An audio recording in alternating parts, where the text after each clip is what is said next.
This is my third response to various smears and falsehoods put against the Australia First Party by the so-called Australian Party for Freedom. Mr Nick Folkes and his group have uploaded a certain video where they're making suggestions that Australia First is either neo-Nazi or, an amazing term, Islamo-Nazi. As is a matter for the record, I am in fact an academic expert on the subject of neo-Nazis. But tonight we're simply going to talk about neo-Nazis in practice in Australia. Before I do, I need to mention to you what this particular video is about. It's really about the Penrith People's Movement opposed to the two mosques that would be built in Kemps Creek. It's about the People's Patriotic Movement and what's developing into a people's anti-immigration movement. As I've said elsewhere, these movements are now coming into contradiction against the Liberal Party-dominated Protect Penrith Action Group and related forces who are trying to restrain the people's struggle and keep it only inside a very narrow anti-Islamic focus. I want to explain to you concerning a person who has popped up in our videos called Tyler Winchester. Mr Winchester was actually known to Australia First, known in a number of contexts, until Mr Winchester announced that in fact he was a neo-Nazi, and he went on to found this group called Squadron 88. But on a certain day in November last year, Mr Winchester contacted me and he suggested he'd like to speak to me. It seemed to me that it might be that he wanted a way out of this dead end and deadbeat politics. But no sooner had he arrived on my premises to talk to me, I found out that was not the case at all. He launched into, almost immediately, a demand that I assist him in what appeared to me to be a criminal conspiracy. He wanted me to assist him in obtaining the addresses, home addresses, of a number of Penrith councillors. These councillors were Michelle Tormey, John Thane and Jim Atkin.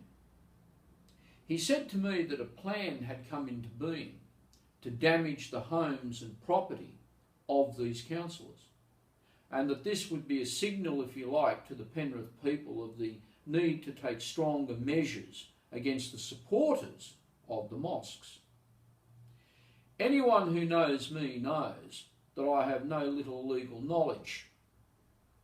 Almost immediately I thought to myself, this man is attempting to entrap me, where's the tape recorder? Needless to say, I didn't agree.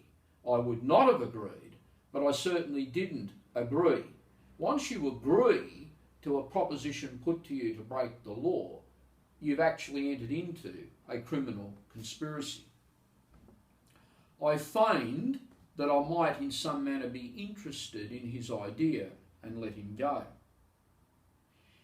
I found out a little while later that in pursuit of his conspiracy, he had purchased walkie-talkies and arranged for motor vehicle transport and so on to carry out these offences.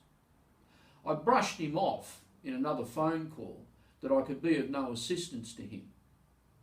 I later found out that this conspiracy had in some way or other collapsed or had been discontinued. Was this conspiracy serious? In other words, did he actually intend to carry it out? Or was it perhaps an attempt to entrap a number of local youth, or even members of Australia First, or even myself, in discussing a criminal conspiracy? Quite frankly, I don't know. All I know is that the matter never went ahead. If it was real, and there was a real intention to carry this thing out, would it have served the People's Patriotic Movement in Penrith? How could it have served the People's Patriotic Movement in Penrith? Well, quite frankly, it could not. Flash forward a little bit. It's around about the 15th of January this year. I was in attendance at Penrith Railway Station when a number of persons connected to this Squadron 88 appeared to assemble. I actually commenced a conversation with our friend Tyler Winchester. I'm happy to report that this is a voice recording of the conversation with Tyler Winchester. I'm also happy to report that this is a transcript of the conversation. During this conversation, I put to Mr. Winchester that in the time that I had known him in any way personally, it seemed that he was always trying to involve me and other persons in criminal offences. I listed 2 other matters. On the first one, he said no, it wasn't him, it was them who suggested that this offence be carried out, a very serious offence I would add. I suggested that yes, they thought that you were joking, but now I'm not exactly so sure, but they said it was you who proposed it. I then said that somewhere outside of Sydney, the subject of an explosive device had been discussed. Mr. Winchester said that no, that wasn't him, that was someone else who suggested that to him. To which I replied, quite funny, he says that you suggested it to him. There was some other conversation. What was very clear to me in this conversation with Mr. Winchester is that he had been proposing offences to a number of people in the very broad patriotic movement for a long time.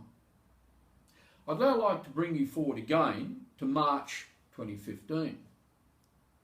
I've mentioned in these videos a Mr. Howard Crawford, who I say is a prominent Liberal organiser in far western Sydney, working with this so-called amorphous right bloc, or whatever it is that he wants to call it, to oppose the mosques and be patriotic, he says. Mr. Crawford will most assuredly deny the conversation that I will now impute. And I make this point that it is only my word that this conversation ever took place. But for the record, I am prepared to affirm it somewhere else. During this conversation that I impute to Mr. Crawford, I deliberately said to him, I think it's rather dangerous for you to be hanging around this Squadron 88. I've seen you with them. He acknowledged it. I said to him, by producing a note folder, and I very ostentatiously wrote on that note folder a word, B-O-M-B, bomb. I said, it seems that this matter has been discussed somewhere outside of Sydney. Mr. Crawford waved it away, and I said, no, it's nothing. It was clear from the manner, I say, that he was aware that this matter had been in some manner or other discussed. Now, I don't believe necessarily that there was any plan to plant an explosive device, but there had certainly been a discussion about it. Whether or not Mr. Crawford would like to shed more illumination on this matter or not, well, I can't say. But I am quite prepared to make the relevant statement elsewhere, should it be requested. It seems to me that ever since this Squadron 88 came on the scene in far western Sydney, that it certainly hasn't been, if you like, connected to the genuine nationalist movement. Quite the contrary. Its connections have always seemed to be back to either the Liberal Party or Mr. Foakes. In other videos, I have said that the connections are multi-layered. There is the matter of the residential accommodation of the leader, Mr. Winchester, who lives in a house owned by a Party for Freedom member, rent-free, or at least rent-free as far as I knew until some time ago. There are the Facebook contacts between Mr. Foakes and Tyler Winchester, including Mr. Winchester writing words on Mr. Foakes' Facebook page, seemingly in defence of him against challenges from me. There is, of course, the matter of certain young Liberals who have been known to attend this residence for meetings, little gatherings of Squadron 88. Some names are in fact available to me. Mr Crawford has also attended those meetings, and there is the matter of the personal contact between Mr Folkes and Mr Crawford, which is well known, and Mr Crawford's contact with Squadron 88. I believe that something was discussed in Penrith, something that concerned attacks on the homes of Penrith councillors. I believe that these discussions could not remotely in a million years have served the Penrith people's patriotic movement.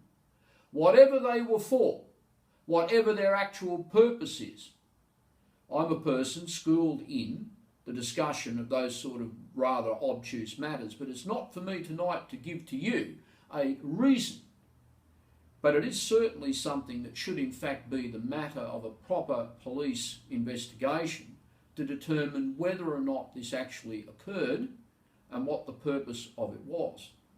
Speaking for myself, I'm not in political agreement with the councillors named, and as I understand it, those councillors have always been in favour of these mosques being built in Kemps Creek.